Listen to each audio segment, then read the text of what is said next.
Interested in having your novel turned into an audiobook? Visit timelessaudiobooks.com now for details. TimelessAudiobooks.com presents Beverly Kills by author Sean McDonough. Read for your pleasure by Sophia Rose. 1. Beverly. The party was sick. Bro parties usually were. Not that anyone actually calls them bros for serious. It's just one of those labels that creeps into your head and stays there. Bro, nerd, prep, hipster, victim. I guess I'm a hottie. Actually, so fucking hot is what guys usually say. But that's an adjective phrase, not a noun. Sorry. I swear I wasn't trying to sound like a nerd. Anyway, a couple of us were playing Flip Cup. Bros versus hotties. Alicia led our team off. She's petite, so she can't really drink fast, but she always flips her cup on the first try. She's a perfectionist like that. Lindsay went next. She can't really chug, and she can't really flip either, but none of us care that much. It's just a stupid game. Besides, none of it matters when I'm the anchor. The boys reached their last man first. I didn't know his name yet. That part would come later. All I knew then was that he was some blonde with a nice chin and an overactive pituitary gland. He gulped his whole beer down like it was a Dixie cup.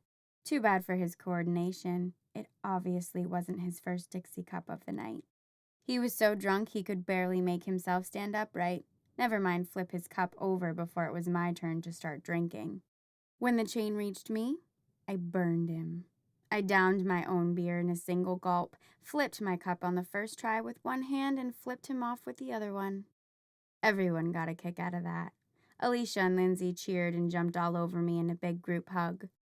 They were my best friends going all the way back to 3rd grade. At 17, that was a lifetime. The guys took the loss well. Once Lindsay starts bouncing around in a tank top, the guys usually take just about anything pretty well. Except for one. Over Alicia's shoulder, I saw the creep I just beat to the finish line. Apparently, he was the only one of the boys who thought of party games as something to win and not just an excuse to flirt with girls. He sulked into the crowd, shouldering some girl's cranberry who gives a fuck onto her blouse as he stalked off. That kind of thing's a real turn on for me. God, what's his problem? I asked. Because that's the kind of things girls say when they like someone. Alicia rolled her eyes. Of course she knew him. Alicia knew everyone. Fuck him. He's got JCHS. What? John Carpenter High Syndrome? A tragic, incurable condition that mysteriously ensures a bigger prick but a smaller dick. He goes to John Carpenter? Captain of their football team, she said with distaste. I don't even know who invited him. It wasn't that out of line for him to be here. Lots of kids who go to REM, Robert England Memorial, have friends at John Carpenter. There are rivals, but nobody takes that too seriously. Nobody except Alicia, because how are you supposed to have somebody to crush on unless you draw battle lines first? Personally, I think we're all the same underneath. 2. I found him by the bar. We were at a house party, but Beverly Hills is that kind of neighborhood. Lots of houses have full-sized bars, and none of them have parents who card. My hookup for the night was still scowling, but I was going to fix that soon enough. He was pouring a double shot of vodka for himself, but before he could drink it, I sidled up next to him and took it from his hand. I knocked back the shot like it was water. Then I leaned forward just so and flashed him a smile that hopefully put a lost game of Flip Cup back into perspective. Hi, I said. I'm Beverly. 3. His name was Rob. He made a lot of noise about drinking with the enemy, but either my tits had transferred to JCH without telling me, or he was willing to give peace a chance. Either way, when I hinted that I needed somebody to walk me home, it took him all of 5 seconds to gallantly offer to be my escort. I graciously accepted and led him on a winding path through LA after midnight. Not that that means anything too dangerous where we were. Unless you're on the main drag, Beverly Hills is mostly quiet houses and closed stores. That's the part where me and Rob were all by ourselves, with nobody for company except the ghost roar of speeding cars and hints of entitled laughter drifting in from the far corners around us. Rob kept trying to put his arm around me, and I kept moving casually out of his reach as if I wasn't doing it on purpose. Of course, the more I moved away from him, the harder he tried to reel me in. He was so focused on trying to feel the curve of my hip that he never stopped to think about the fact that we'd been walking for 20 minutes without me once mentioning where we were going. Boys, they're always so busy chasing, they never stop to wonder where they're getting led. "So, where do you live?" he finally asked me. But that was impatience talking, not intelligence. I giggled and finally let him get his hand around my waist. "We're not going to my house," I said, brushing a long strand of blonde hair behind my ear. We're not?"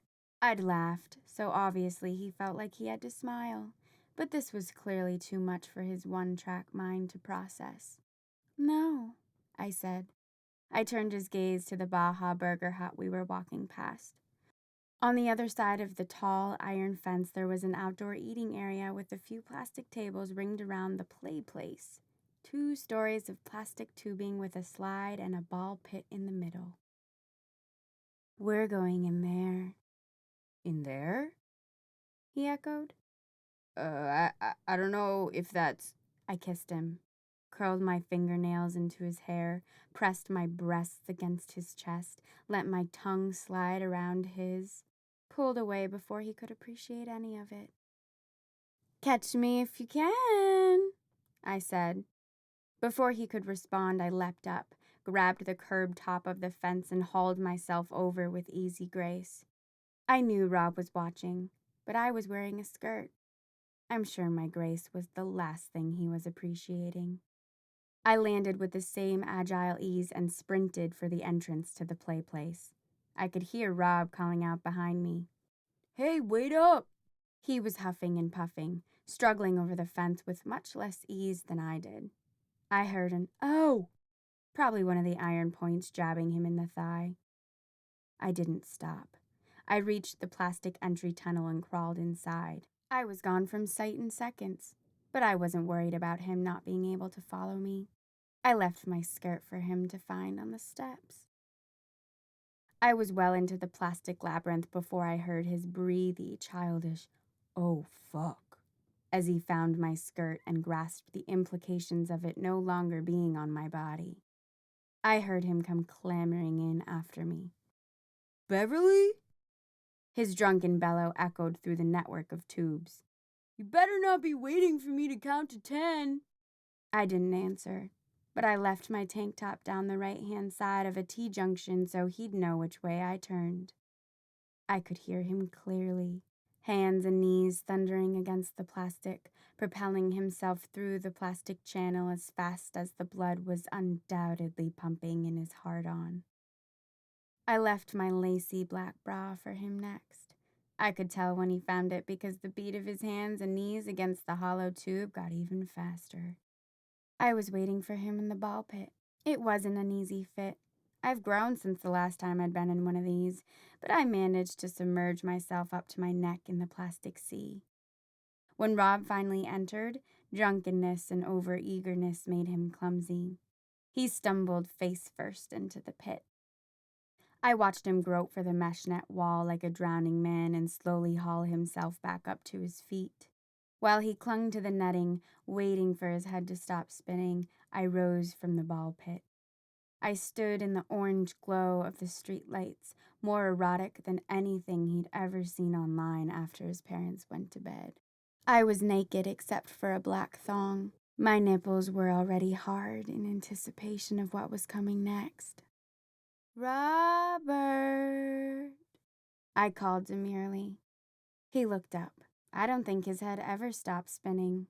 His mouth worked furiously for a moment, trying to say 1,000 things all at once. In the end, "Holy shit," was all he could croak out. It was all he needed to say. I smiled. I beckoned him forward with one finger, eager to stick it in. The whole time, I kept the 9-inch slicing knife carefully hidden behind my back. Rob came towards me, already unbuckling his pants. My smile widened.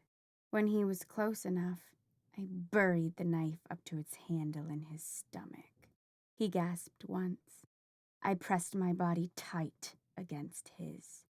Someone who didn't know what they were doing, a psychotic or a first-timer, would hold the knife with their thumb up and apply pressure from the wrist. I knew better. I gripped the knife with my thumb underneath the handle, the pinky side of my fist closest to his stomach, and pushed hard from the elbow. The tough meat of his abdominals parted from hip to hip with ease, the same way really rare, thin-cut beef just separates beneath a blade. Oh. Rob exhaled as the knife slashed loose from his side. He wobbled once and then collapsed in a bloody pile with his intestines pooling between his knees. I went down with him. I batted red, blue, yellow, and green plastic balls away from his body so I could get a better view of his dying moments. I straddled him and kept stabbing. I pounded the knife into his chest. I tore at the open wound of his stomach until it stretched like the Grand Canyon. I gouged out his eyes. I pulled and twisted and slashed until there was no more blue, yellow, or green balls lying underneath him. I could feel his erection while I was on top of him. It was still hard against me even as his blood stopped pumping. He was probably dead before he could appreciate it.